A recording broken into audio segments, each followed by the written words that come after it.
Like, I think you had a case where it was the girl said, I don't want to have sex tonight, and then 10 minutes later said, get a condom, and then they proceeded to have sex. And he was kicked out of the university because it was determined that he never got that explicit consent, because he didn't ask a follow-up question. Can I have sex with you now? Do you want to have sex with me now? That doesn't happen in normal social interaction. The pendulum has swung to forcing both participants, but practically it ends up being men, saying, stopping the encounter every 30 seconds and saying, can I do this? Can I do this? Can I do this?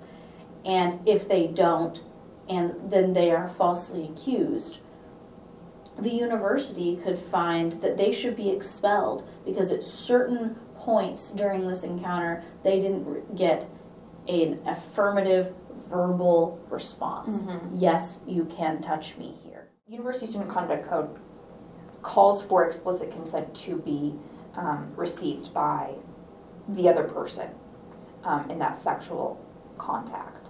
And explicit consent is defined as affirmative verbal responses or statements, and also actions, voluntary actions, unmistakable in their meaning. Then then there's this whole other question about what is unmistakable.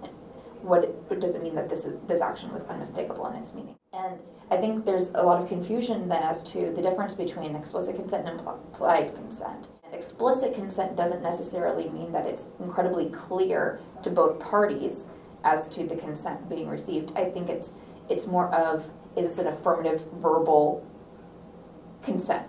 Or is this something implied like, go get a condom? It's swung to where men are getting kicked out of universities and not being protected because they're being put into the system, and the findings are such that it doesn't matter if the encounter by regular social standards could have been perceived reasonably by both sides to be consensual. The onus has been put on the man now to say, can I touch you here? And if that doesn't happen, their entire academic career can be over.